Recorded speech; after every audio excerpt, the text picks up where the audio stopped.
Let's see if we can quickly talk to one more person here. Let's go to our caller from the 818 area code. Caller from 818. Go ahead. Hi, David. This is Chris from Los Angeles. I've called in the show before. I'm a member. Thanks, You've Chris. mentioned before both the Institute for Securing Democracy and I think Bot Sentinel as organizations that identify and track Russian troll bot operations. And in being on Twitter and in battling these troll scum myself, found that they use an NPC icon.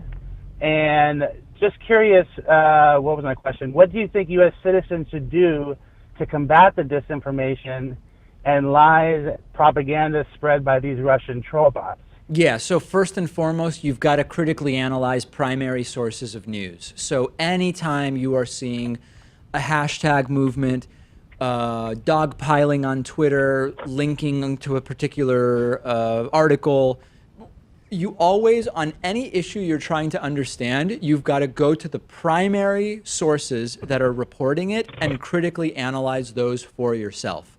As far as the micro of dealing with bots and trolls on social media, I just mute them. I don't actually know, at the policy level, I don't know what should be done and I don't know what could be done. But at the individual level, if you've got NPC, which by the way, we'll talk about later on today's show, I'm going to talk about the NPC meme, non-playable character. If you've got NPC in your username on Twitter, I'm immediately muting you. If you call me an NPC, I'm immediately muting you. And it's not about creating an echo chamber. It's just about getting any non-serious actors out of the way, right? I follow a bunch of different right-wing voices on Twitter. It's not that I don't want to hear from right-wingers.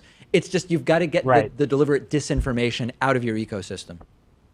Yeah, it seems like there's armies of these types of users on Twitter right now that are just spreading disinformation as much as possible. Absolutely. And as a U.S. citizen and someone who cares about our elections, I want to combat this issue and take it on head on. And I'm just wondering what we can do as a collective body. Yep. I'm sure Trump and his administration is not going to go after the Russian troll bots. He's not doing that.